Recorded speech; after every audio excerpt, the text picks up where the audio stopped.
일본이라는 나라는 참 기묘합니다. 세계 3위의 경제대국이라 자부하면서도 관공서에선 여전히 종이 서류에 도장을 찍고 팩스로 공문을 보냅니다. 디지털청까지 신설하며 발버둥 쳐봤지만 결과는 처참했습니다. 자체 기술로는 도저히 빠져나올 수 없는 아날로그의 늪. 그 늪에 빠진 일본을 구원하러 간 것은 아이러니하게도 그들이 그토록 견제하던 한국의 IT 기술이었습니다. 이제 일본인의 일상은 메신저부터 금융공공서비스까지 한국의 서버와 알고리즘 없이는 단 한순간도 유지될 수 없는 구조적 종속 상태에 빠졌습니다. 전 세계가 경악하는 일본의 디지털 패전과 그 빈자리를 집어삼킨 한국 IT 기업들의 초격차 전략을 지금부터 해부합니다. 일본이 자랑하던 장인 정신, 모노즈쿠리의 신화가 어떻게 그들의 발목을 잡는 족쇄가 되었는지 그 처참한 실상부터 들여다봐야 합니다. 일본은 90년대 하드웨어 전성기의 성공 기억에 갇혀 소프트웨어 중심의 4차 산업혁명 흐름을 완전히 놓쳐버렸습니다. 그 상징적인 장면이 바로 코로나19지 팬데믹, 당시 전 세계를 실수하게 만든 팩스 통계 수집과 도장 찍기용 출근이었습니다. 전 세계가 클라우드 시스템을 통해 실시간으로 확진자 데이터를 공유할 때 일본의 보건소 직원들은 팩스로 들어온 보고서를 수동으로 취합해 엑셀에 입력했습니다. 이 과정에서 데이터가 누락되고 중복되는 것은 일상이었고, 심지어 팩스 용지가 떨어져 통계가 중단되는 코미디 같은 상황까지 연출되었습니다. 일본 기업들의 내부 사정은 더 처참합니다. 일본 기업의 80% 이상이 여전히 도장 문화를 유지하고 있으며, 이는 결제를 받기 위해 상사의 집까지 찾아가거나 재택근무 중에도 도장을 찍으러 사무실에 출근해야 하는 기현상을 낳았습니다. 일본 정부가 뒤늦게 도장 폐지를 선언하고 디지털청을 신설하며 혁신을 외쳤지만 이미 기술 격차는 회복 불가능한 수준으로 벌어진 상태였습니다. 일본의 대형 IT 기업들인 후지츠나 NEC 같은 곳들은 국가 주도의 대규모 프로젝트를 수주하며 덩치만 키웠을 뿐 민간 시장이 요구하는 빠르고 유연한 UX와 UI 기술력을 확보하는 데 철저히 실패했습니다. 이 거대한 공백을 파고든 것이 바로 한국의 IT 거인들입니다. 가장 먼저 일본의 심장을 장악한 것은 네이버의 라인입니다. 일본 인구 1억 2천만 명 중 라인 사용자는 9,600만 명에 달합니다. 이는 사실상 일본인 전체가 라인이라는 한국계 플랫폼 위에서 일상을 보내고 있다는 뜻입니다. 단순한 메신저를 넘어 행정 서비스 예약, 세금 납부, 모바일 결제, 심지어 재난 알림까지 일본의 모든 국가, 인프라가 라인이라는 단 하나의 통로로 집결되었습니다. 일본 정부가 보안 문제를 이유로 라인을 견제하려 했지만 결과는 어떠했습니까? 대체제가 전혀 없는 일본 시장에서 라인을 퇴출하는 것은 일본 사회 전체를 마비시키는 자살 행위나 다름없었습니다. 더욱 놀라운 점은 일본의 자존심이라 불리는 콘텐츠 시장마저 한국의 카카오에 점령당했다는 사실입니다. 전 세계 만화 시장의 성지라 불리던 일본에서 카카오의 웹툰 플랫폼 피코마는 일본 전통의 출판 강자들을 제치고 수년째 매출 1위를 수성하고 있습니다. 종이책의 감성을 고집하며 아날로그 방식의 만화 잡지에 매달리던 일본 출판사들이 한국식 웹툰 시스템에 속수무책으로 당한 것입니다. 이는 단순히 재미의 문제를 넘어 데이터를 분석해 독자의 취향을 저격하고 결제를 유도하는 한국의 고도화된 IT 비즈니스 모델이 일본의 구태의연한 유통 구조를 완벽하게 파괴했음을 의미합니다. 이제 일본의 DX, 즉 디지털 전환은 선택이 아닌 생존의 문제가 되었습니다. 하지만 일본은 스스로 이 문제를 해결할 능력을 상실했습니다. 일본 내 IT 인력 부족은 연간 수십만 명 규모에 달하며 그나마 있는 인력들도 노후화된 메인프레임 시스템을 유지 보수하는 데 급급합니다. 결국 일본의 대기업들과 공공기관들이 고개를 숙이고 찾아간 곳은 한국의 클라우드와 사스 솔루션 업체들이었습니다. 네이버 클라우드는 일본의 금융과 의료 공공 부문으로 그 영역을 급격히 확장하고 있으며 알랩과 같은 한국의 보안 기업들은 일본의 허술한 보안망을 메우는 필수적인 방패 역할을 하고 있습니다. 일본이 아날로그의 향수에 젖어 도장 찍는 법을 연마할 때 한국은 전 세계에서 가장 빠른 네트워크와 사용자 중심의 소프트웨어 생태계를 구축했습니다. 그 결과 일본은 자신들의 모든 데이터와 소통, 그리고 경제 활동의 경로를 한국 기업에 내어주는 디지털 종속의 길로 들어서게 된 것입니다. 이것은 우연이 아닙니다. 기술의 본질을 꿰뚫고 변화를 선도한 한국의 초격차 전략이 일본의 구조적 나태함을 정조준한 필연적인 결과입니다. 일본 경제산업성이 발표한 보고서 하나가 일본 열도를 충격에 빠뜨린 적이 있습니다. 바로 2025년의 절벽이라는 경고입니다. 일본의 수많은 기업들이 사용하고 있는 노후화된 IT 시스템, 즉 레거시 시스템을 교체하지 못할 경우 2025년 이후 매년 최대 12조엔, 우리 돈으로 약 110조 원이 넘는 경제적 손실이 발생할 것이라는 공포스러운 예보였습니다. 하지만 정작 일본은 이 절벽을 넘을 사다리조차 만들 능력이 없었습니다. 수십 년간 하드웨어 제조에만 몰두하며 소프트웨어를 단순히 기계의 부속품 정도로 여겼던 대가가 비수로 돌아온 것입니다. 일본 기업들은 자신들의 시스템이 어떻게 돌아가는지조차 모르는 경우가 허다합니다. 과거에 외주를 주어 만든 시스템의 설계도는 사라졌고 이를 유지보수하던 고령의 엔지니어들이 은퇴하면서 일본의 IT는 그야말로 블랙박스가 되어버렸습니다. 이 절망적인 상황에서 일본 정부와 대기업들이 선택한 구원 투수가 바로 한국의 클라우드와 사스 솔루션입니다. 특히 네이버 클라우드의 행보는 일본 시장에서 가히 독보적입니다. 일본은 국가 차원의 보안을 이유로 정보 시스템 기록 등급인 이스맵이라는 까다로운 인증 제도를 운영하고 있습니다. 이는 일본 정부가 신뢰하는 클라우드 서비스 목록인데 네이버 클라우드는 이 인증을 당당히 통과하며 일본 공공시장에 빗장을 열었습니다. 일본 토종 기업들이 기술력 부족으로 인증조차 받지 못해 허덕일 때 한국의 기술이 일본 정부의 핵심 데이터가 흐르는 혈관을 장악하기 시작한 것입니다. 더욱 놀라운 것은 일본 비즈니스 현장의 소통 방식까지 한국이 통제하고 있다는 사실입니다. 일본의 협업, 툴 시장 점유율 1위가 무엇인지 아십니까? 슬랙도 마이크로소프트, 팀즈도 아닌 네이버의 자회사 웍스모바일이 서비스하는 라인웍스입니다. 현재 일본 내 43만 개 이상의 기업이 라인웍스를 통해 업무를 처리합니다. 일본인들에게 가장 친숙한 라인의 인터페이스를 그대로 가져가되 한국식의 빠르고 정교한 업무 관리 기능을 결합한 이 전략에 일본 기업들은 속수무책으로 지갑을 열었습니다. 일본 지자체들도 예외는 아닙니다. 도쿄도를 비롯한 수많은 지방정부들이 민원 처리와 행정 혁신을 위해 라인웍스를 도입하며 한국산 소프트웨어에 행정의 운명을 맡기고 있습니다. 여기서 우리가 주목해야 할 점은 일본이 한국 기술을 단순히 빌려 쓰는 단계를 넘어 구조적으로 의존할 수밖에 없는 상태에 이르렀다는 것입니다. 일본의 대형 SI 기업들은 거대한 규모를 자랑하지만 그 안을 들여다보면 실상은 한국 기업들과의 파트너십 없이는 대형 프로젝트 수주 자체가 불가능한 수준입니다. 한국의 카카오 엔터프라이즈나 NHN 두레이 같은 기업들이 일본의 중소기업부터 대기업까지 디지털 전환의 기본 설계를 도맡고 있으며 보안 분야에서는 알랩과 파수 같은 기업들이 일본의 허술한 보안망을 지키는 필수 인프라로 자리 잡았습니다. 일본이 뒤늦게 인공지능, 즉 AI 시대를 따라잡겠다고 선언하며 소프트뱅크를 중심으로 막대한 투자를 쏟아붓고 있지만 그 기초가 되는 클라우드 인프라와 데이터 처리 기술에서 이미 한국의 주도권을 내주었습니다. 일본의 소프트뱅크조차 네이버와 손을 잡고 AI 합작법인을 만든 것은 스스로의 한계를 인정하고 한국의 기술 엔진을 빌려 쓰겠다는 항복 선언이나 다름없습니다. 전 세계 IT 시장을 호령하던 일본의 자존심은 이제 도장과 팩스라는 구시대의 유물과 함께 박물관으로 향하고 있고 그 빈자리는 한국의 치밀하고 압도적인 소프트웨어 경쟁력이 채우고 있습니다. 일본이 아날로그의 향수에 젖어 도장 찍는 법을 연마할 때 한국은 전 세계에서 가장 빠른 네트워크와 사용자 중심의 소프트웨어 생태계를 구축했습니다. 그 결과 일본은 자신들의 모든 데이터와 소통 그리고 경제 활동의 경로를 한국 기업에 내어주는 디지털 종속의 길로 들어서게 된 것입니다. 이것은 우연이 아닙니다. 기술의 본질을 꿰뚫고 변화를 선도한 한국의 초격차 전략이 일본의 구조적 나태함을 정조준한 필연적인 결과입니다. 일본의 디지털 패전이 가장 뼈아프게 다가오는 지점은 바로 경제의 혈액이라 불리는 금융 분야입니다. 일본은 전 세계에서 손꼽히는 현금 대국이었습니다.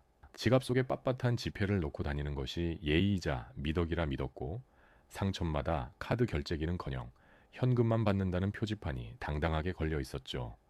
하지만 이 지독한 아날로그 집착은 역설적으로 한국 IT 기업들이 일본의 거대 금융 인프라를 뿌리째 장악하는 절호의 기회를 제공했습니다. 일본 정부가 뒤늦게 캐시리스 사회를 외치며 보조금을 쏟아부었을 때 그 막대한 자금을 빨아들인 것은 일본 토종 은행들이 아니라 네이버와 소프트뱅크의 합작품인 페이페이와 라인페이였습니다. 현재 일본의 모바일 결제 시장은 사실상 페이페이의 독점 체제입니다. 일본 전역의 편의점부터 시골의 작은 식당까지 페이페이의 QR코드가 깔리지 않은 곳이 없습니다.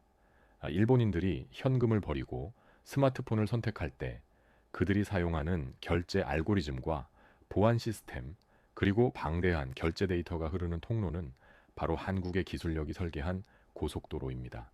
일본의 메가뱅크들이 수조 원을 들여 자체 앱을 만들고 보급하려 애썼지만 결과는 처참한 패배였습니다. 일본 은행들의 앱은 복잡하고 느리며 보안 사고가 끊이지 않았던 반면 한국의 직관적인 유저 인터페이스와 압도적인 서버 안정성을 이식받은 페이페이는 일본인의 일상을 단숨에 파고들었습니다. 여기서 우리가 직시해야 할 무서운 진실이 있습니다. 단순히 결제 수단을 제공하는 것을 넘어 일본인 1억 명의 소비 패턴과 생활 동선, 그리고 자산 흐름에 대한 핵심 데이터가 한국계 플랫폼의 서버에 쌓이고 있다는 사실입니다. 데이터가 곧 권력인 시대에 일본은 자신들의 경제 주권을 지키기는커녕 국민들의 주머니 속 정보까지 한국의 기술 생태계의 통째로 헌납한 셈입니다. 일본 정치권에서 뒤늦게 보안과 데이터 현지화를 외치며 네이버를 압박하는 이유도 바로 이 때문입니다. 자신들이 도장 찍고 팩스 보내며 시간을 낭비하는 동안 국가의 신경망 자체가 한국의 소프트웨어에 종속되었다는 것을 깨닫고 공포에 질린 것이죠. 일본 기업들이 한국 기술에 무너진 결정적인 이유는 공학적 안목의 부재에 있습니다. 일본은 시스템 하나를 만들 때도 수많은 보고와 결제, 그리고 장인정신이라는 명목해 쓸데없는 디테일에 집착합니다. 그 결과 시장의 변화를 따라가지 못하는 누더기 시스템이 탄생하죠. 반면 한국의 IT 기업들은 애자일 방식의 속도전과 끊임없는 업데이트로 사용자 경험을 극대화했습니다. 일본의 대표적인 편의점 체인 세븐일레븐이 야심차게 내놓았던 세븐페이가 출시 직후 허술한 보안 시스템으로 수억 엔의 피해를 내고 단 이틀 만에 서비스를 중단했던 사건은 일본 IT의 현주소를 보여주는 상징적인 재앙이었습니다. 보안의 기초조차 안 된 일본산 앱을 누가 믿고 쓰겠습니까?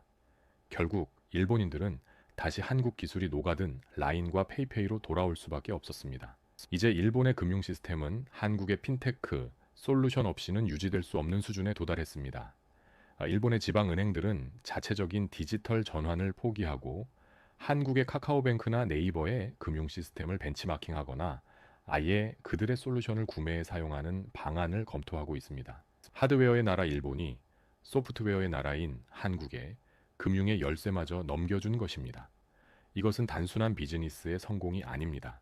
일본이 아날로그라는 환상에 빠져 자국 기술의 경쟁력을 갉아먹는 동안 한국은 일본이 결코 따라올 수 없는 거대한 데이터 권력을 구축한 것입니다.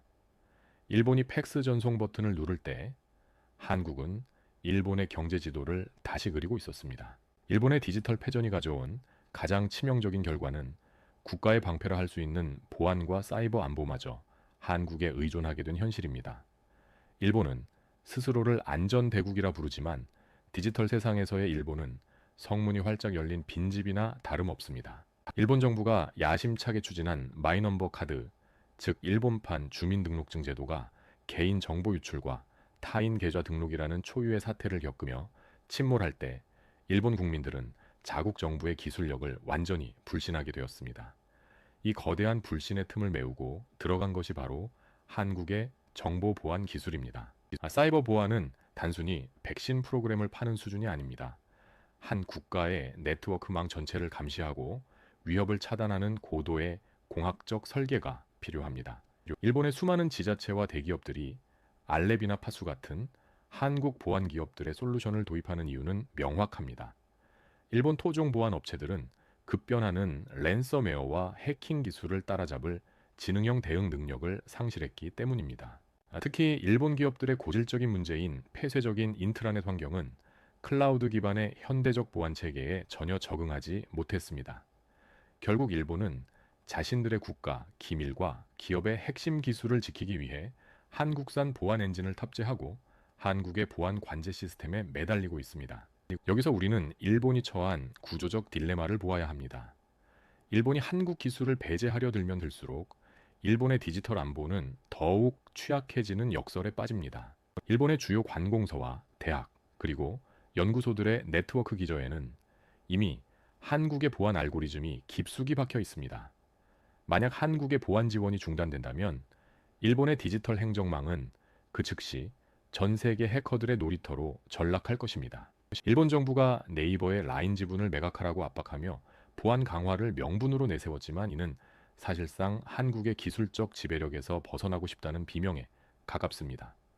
하지만 대안이 없는 압박은 결국 자해 공갈에 불과합니다. 일본의 기술 생태계가 이미 한국의 소프트웨어 표준에 맞춰져 있기 때문입니다. 더욱이 일본의 디지털 전환, 즉 DX를 실질적으로 수행하는 인력 공급마저 한국이 주도하고 있습니다.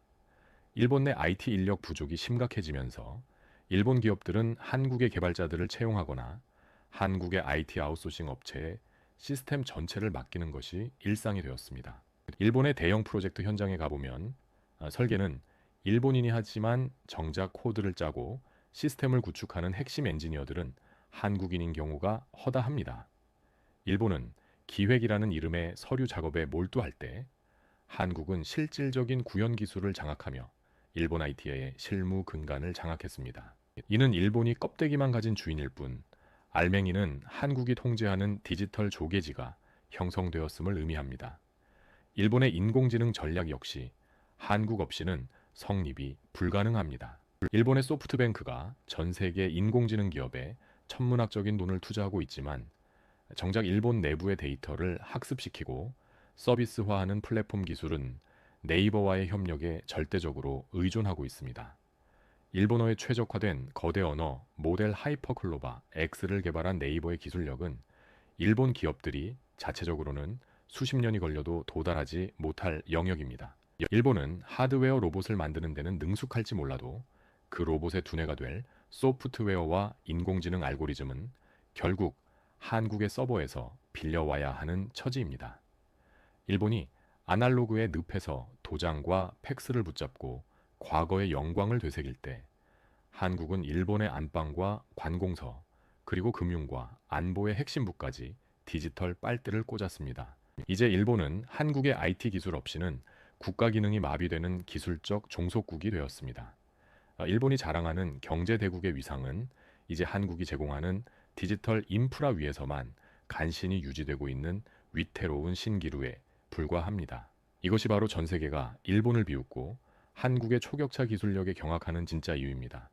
이제 우리는 가장 본질적인 질문을 던져야 합니다. 왜 일본은 자본력과 기초 과학 역량을 가지고도 한국에게 디지털 주권을 통째로 내주었는가? 그리고 왜 앞으로도 일본은 구조적으로 한국을 이길 수 없는가? 그 답은 일본의 경직된 의사결정 구조와 기술 부채라는 치명적인 덫에 있습니다. 일본 기업의 독특한 문화인 린기, 즉 하향식 결제 시스템은 디지털 시대의 가장 큰 장애물입니다. 하나의 소프트웨어를 도입하려 해도 수십 명의 결제권자가 도장을 찍어야 하고 그 과정에서 혁신적인 아이디어는 보수적인 관리자들에 의해 난도질당합니다. 반면 한국의 IT 기업들은 탑다운 방식의 신속한 의사결정과 애자일 기반의 유연한 조직 문화를 통해 일본이 회의만 하고 있을 때 이미 시장을 선점하고 서비스를 고도화했습니다. 일본이 겪고 있는 또 다른 구조적 결함은 바로 인적 자원의 단절입니다. 일본의 이른바 인류 인재들은 여전히 제조업이나 전통적인 금융업으로 향합니다. 소프트웨어 엔지니어를 단순한 코더나 하청 업체의 노동자로 취급하는 풍토가 여전하기 때문입니다. 이로 인해 일본의 IT 현장은 60대 이상의 고령 엔지니어들이 낡은 코볼 언어로 짠 시스템을 간신히 유지 보수하는 처참한 환경이 되었습니다. 반면 한국은 지난 20년 동안 전 세계에서 가장 치열한 IT 경쟁을 거치며 클라우드와 인공지능에 최적화된 젊고 강력한 엔지니어 군단을 양성했습니다. 일본 기업들이 한국의 IT 솔루션을 쓰는 것은 단순히 성능이 좋아서가 아니라 자신들의 내부 인력으로는 그 시스템을 이해하거나 운영할 능력 자체가 없기 때문입니다. 이는 결국 기술적 종속을 넘어선 생태계의 장악으로 이어집니다. 소프트웨어 플랫폼의 무서운 점은 한 번 구축되면 바꾸기가 불가능해 가깝다는 경로 의존성입니다. 일본의 공공기관이 네이버 클라우드를 쓰고 일본의 기업들이 라인웍스로 업무를 공유하며 일본 국민들이 페이페이로 결제하는 순간 일본의 모든 디지털 데이터는 한국이 설계한 표준에 맞춰 정렬됩니다. 일본이 자체적인 플랫폼을 만들겠다고 뒤늦게 수조 원을 투자해봐야 이미 한국 플랫폼에 익숙해진 1억 명의 사용자들을 이동시킬 방법은 없습니다. 일본의 디지털 영토는 이미 한국의 기술 영토로 편입되었으며 일본은 그 영토를 유지하기 위해 매년 천문학적인 기술 사용료를 한국에 지불해야 하는 구조적 한계에 봉착했습니다. 더욱 사이다 같은 사실은 일본이 한국 기술을 규제하려 할수록 그 피해는 고스란히 일본 경제로 돌아간다는 점입니다. 일본 정부가 보안 빌미로 라인을 압박했을 때 일본의 소상공인들과 지자체들이 먼저 비명을 질렀습니다.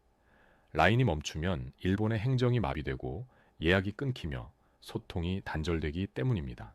이것이 바로 한국이 구축한 초격차의 실체입니다. 상대방이 나를 미워해도 나 없이는 살 수 없게 만드는 것. 일본의 아날로그 집착이 만들어낸 거대한 틈새를 한국은 가장 정교한 디지털 말뚝으로 박아버렸습니다. 일본은 이제 한국의 IT 인프라 위에서만 숨을 쉴 수 있는 기술적 인공호흡기 상태에 놓여 있습니다. 결국 일본의 디지털 전환은 한국 IT 기업들에게는 마르지 않는 샘물과 같습니다.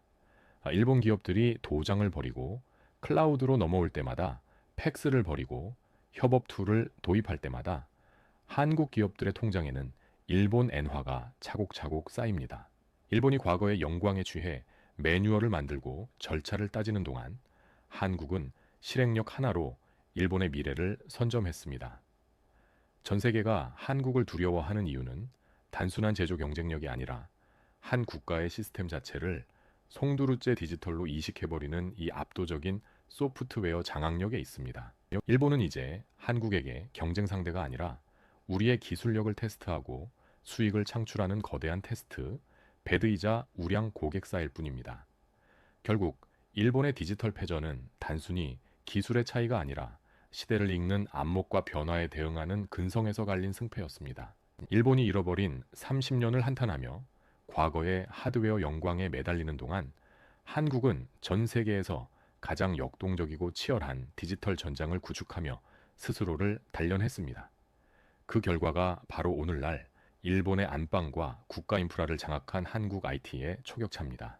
일본이 자랑하던 도장 문화와 팩스 행정은 이제 그들의 발목을 잡는 거대한 족쇄가 되었고 그 족쇄를 풀기 위해 일본은 자신들이 그토록 경계하던 한국의 기술에 국가의 명운을 맡기는 역설적인 상황에 직면했습니다. 우리가 여기서 얻어야 할 자부심은 근거 없는 감정이 아니라 철저한 데이터와 실리에 기반한 논리적인 결과물입니다. 일본이라는 거대한 경제대국이 한국의 메신저로 소통하고 한국의 클라우드에 데이터를 저장하며 한국의 보안 솔루션으로 국경을 지키고 한국의 핀테크로 결제를 합니다. 이것은 단순한 수출 실적을 넘어 한 국가의 생태계 자체를 한국의 기술 표준으로 재편했음을 의미합니다. 일본이 디지털 전환을 시도하면 할수록 한국 기업들의 영향력은 더욱 공고해질 수밖에 없는 구조적 승리를 거둔 것입니다. 이제 일본에게 디지털은 선택의 문제가 아니라 한국의 기술을 얼마나 빨리 그리고 얼마나 많이 수용하느냐의 생존 문제가 되었습니다. 전 세계가 한국을 두려워하는 진짜 이유는 바로 여기에 있습니다. 우리가 만든 스마트폰과 반도체를 쓰는 것을 넘어 우리가 만든 소프트웨어와 플랫폼 없이는 일상 자체가 불가능한 세상을 만들고 있기 때문입니다. 일본의 아날로그 행정이 깔아준 돈방석은 시작일 뿐입니다. 한국의 IT 영토는 이제 일본을 넘어 동남아시아와 유럽, 그리고 북미 시장의 심장부로 뻗어나가고 있습니다. 일본의 사례는 전 세계에 강력한 메시지를 던집니다. 변화를 거부하고 과거에 안주하는 국가의 미래는 결국 혁신을 선도하는 국가의 디지털 식민지가 될 뿐이라는 엄중한 경고입니다. 우리는 이제 일본과의 소모적인 감정 싸움을 넘어 그들의 인프라 위에 한국의 깃발을 꽂는 전략적 우위를 즐겨야 합니다. 일본이 팩스 전송 버튼을 누르고 서류에 도장을 찍는 그 시간에도 한국의 알고리즘은 일본의 데이터를 분석하고 수익을 창출하며 그들의 미래를 설계하고 있습니다. 이것이 바로 21세기 기술 패권 전쟁에서 한국이 승리하는 방식이며 우리가 가진 초격차의 본질입니다. 일본의 아날로그가 깊어질수록 한국의 디지털 지배력은 더욱 견고해질 것입니다. 오늘 분석한 일본의 디지털 패정의는 단순한 비웃음의 대상이 아니라 한국 IT가 세계를 어떻게 지배해 나갈지를 보여주는 가장 확실한 이정표입니다.